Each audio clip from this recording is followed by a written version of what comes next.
بسم اللہ الرحمن الرحیم۔ السلام علیکم ہمارے چینل کے پیارے دوستوں، میرے بھائیوں، میری بہنوں۔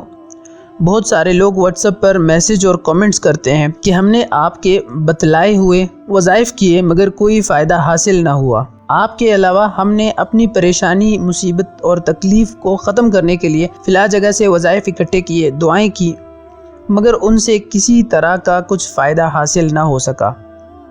ہم نے دنیا داروں سے بھی اپنی تکلیف، اپنی پریشانیوں کو ختم کرنے کے لیے ان سے مدد مانگی مگر ہم ناکام ہوئے۔ اب آپ بتائیں کہ ہم کیا کریں، ہم تو سخت پریشانی میں ہیں۔ تو میرے دوستوں، میرے بھائیوں، میری بہنوں، جب سارے دروازے بند ہو جائے تو کوئی بھی وظیفہ کرنے سے آپ کے حالات نہ بدلے تو تب یہ عمل کر لیں۔ انشاءاللہ اس عمل کے 100% گارنٹی میں دیتا ہوں۔ جیسا میں آپ کو بتاؤں گا، جیسا میں آپ کو سمجھاؤں گا، وہ غور سے سنیے گا۔ اس عمل پر آپ ضرور عمل کر لیں تو انشاءاللہ آپ کی پریشانی ختم ہو جائے گی اور آپ کی ہر دعا، آپ کی ہر فریاد، آپ کی ہر مراد انشاءاللہ اللہ کے حکم سے قبول ہو جائے گی۔ آج جو عمل میں آپ کو بتانا چاہتا ہوں یہ سیدنا علی المرتضی رضی اللہ تعالی عنہ کا بتلایا ہوا عمل ہے۔ آپ پر جب بھی کوئی پریشانی آتی، جب بھی کوئی مصیبت آتی تو آپ راتوں کو اٹھ کر کے تنہائی میں جا کے اللہ سے نفل نماز پڑھتے اور پھر اللہ سے رو رو کر دعائیں مانگتے۔ یہ وہ مبارک ہستیاں ہیں جن کو دنیا میں ہی جنت کی بشارت دے دی گئی، مگر پھر بھی عاجزی کا حال دیکھیں، جس کو دنیا میں ہی معلوم ہو جائے کہ وہ پکا جنتی ہے، مگر مانگنے کا انداز دیکھیں۔ ایک روایت میں ہے کہ آپ راتوں کو اٹھتے، اللہ سے مانگتے تو اس قدر رویا کرتے کہ آپ کی داڑھی مبارک آنسوؤں سے تر ہو جاتی۔ آپ کی ہچکیاں اور سسکیاں اس قدر زیادہ ہوتی جیسے چھوٹے بچے کو بچھو کاٹ لے تو اس کی رونے کی آواز آتی ہے۔ ایسے سیدنا علی المرتضی رضی اللہ تعالی عنہ جب اللہ سے مانگتے تو ان کی ہچکیوں کی آوازیں ایسے سنائی دیتی۔ وہ مبارک ہستیاں جب اللہ کے سامنے اس قدر عاجزی سے رو کر کے اللہ سے مانگ سکتی ہے تو پھر سوچے آپ اور میں کہاں کھڑے ہیں۔ کیا کبھی ہماری آنکھوں سے آنسو نکلا بھی ہے؟ اللہ سے مانگتے ہوئے ہماری آنکھوں سے آنسو نکلا ہے؟ آنسو تو دور کی بات، ہم تو رونے والی شکل بھی اللہ سے نہیں بناتے۔ ہمیں تو اللہ سے مانگنے کا صحیح طریقہ ہی نہیں پتہ۔ ہم تو 2 منٹ اگر دعا کے لیے ہاتھ اٹھائے تو تیسرا منٹ ہمارا بازاروں میں ہوتا ہے۔ ہماری دعاؤں کی یہ کیفیت ہو تو پھر ہماری دعائیں کیسے قبول ہو؟ کیا ہم ان ہستیوں کا رونا بھول چکے ہیں؟ وہ جنتی ہو کر کے اس قدر عاجزی سے اللہ سے مانگا کرتے تھے۔ میرے پاس ایک بھائی آئے، ان کو پیسے کی کمی نہیں تھی، ان کو پیسوں کی کمی نہیں تھی، پلازوں کے مالک تھے۔ ان کے بیٹے کینیڈا میں ایک اچھی پوسٹ پر نوکری کر رہے تھے، مگر ہزاروں پریشانیوں نے ان کو گھیرے میں لے لیا تھا۔ اس کو دیکھ کر لوگ یہ سوچتے ہوں گے کہ اس قدر پیسہ ہے، اس قدر مال و دولت ہے، نوکر چاکر ہر وقت ان کے آگے پیچھے گھومتے ہیں، انہیں کس طرح کی تکلیف اور پریشانی ہو سکتی ہے۔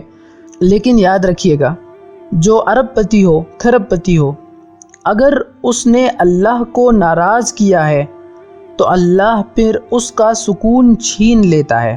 اس کی باتیں سنتے ہی میں سمجھ گیا، میں نے اس کو یہ عمل بتایا۔ آپ غور سے سنیے گا، آپ بھی اللہ کے حضور رونا شروع کر دیں، انشاءاللہ دلوں کا سکون آپ کو مل جائے گا۔ اللہ نے اس امت کے لیے ہر وقت اپنا دروازہ کھلا رکھا ہے۔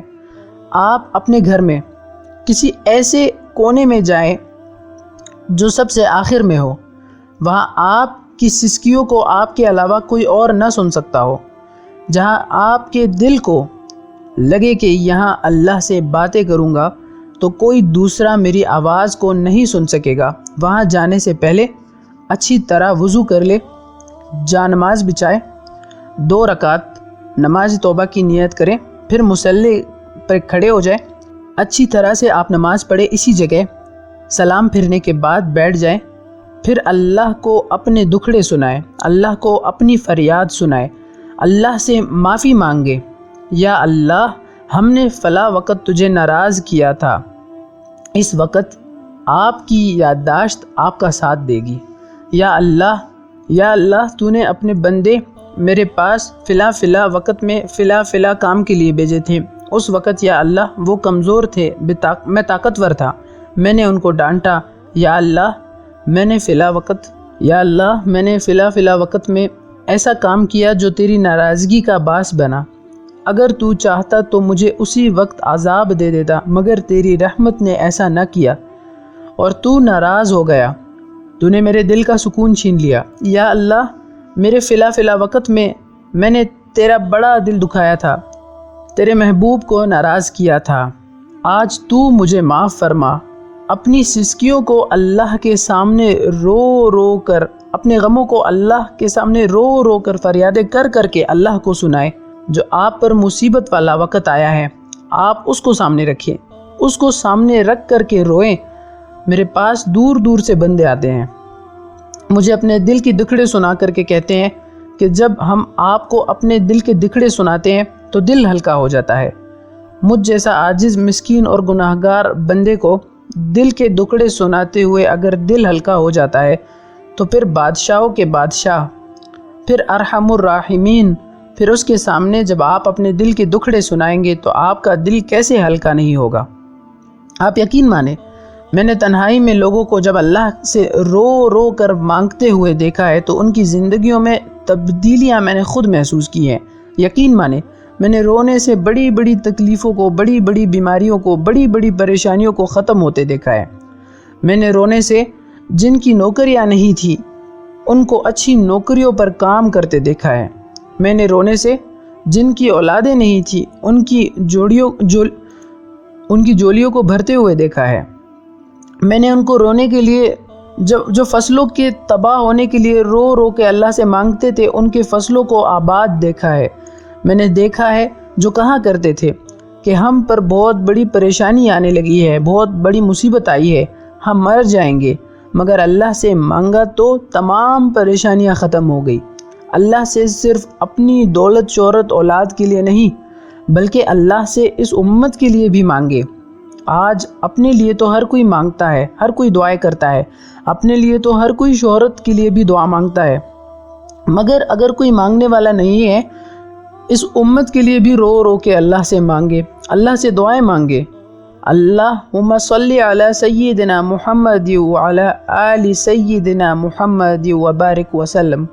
اے اللہ، اے رب العزت، اے ساری کائنات کے شہنشاہ، اے ساری مخلوق کے پالنے والے میرے اللہ، اے زندگی اور موت کا فیصلہ کرنے والے میرے اللہ، اے آسمانوں اور زمینوں کے مالک اور پہاڑوں اور سمندروں کے مالک، اے انسان اور جنات کے معبود، اے عرش کے عظیم کے مالک، اے فرشتوں کے معبود، اے عزت اور ذلت کے مالک، اے بیماروں کو شفا دینے والے، اے بادشاہوں کے بادشاہ، اے اللہ، ہم تیرے گناہگار بندے، ہم تیرے خطاکار بندے، ہم تیرے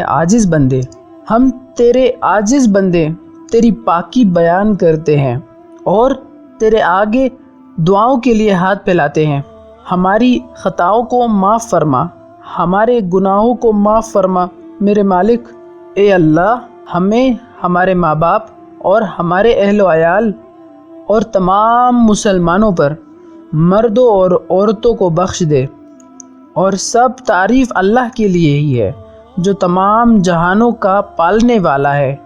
اے اللہ پاک، پیارے نبی پاک صلی اللہ علیہ وسلم کے صدقے میں ہماری صغیرہ اور کبیرہ گناہوں کو معاف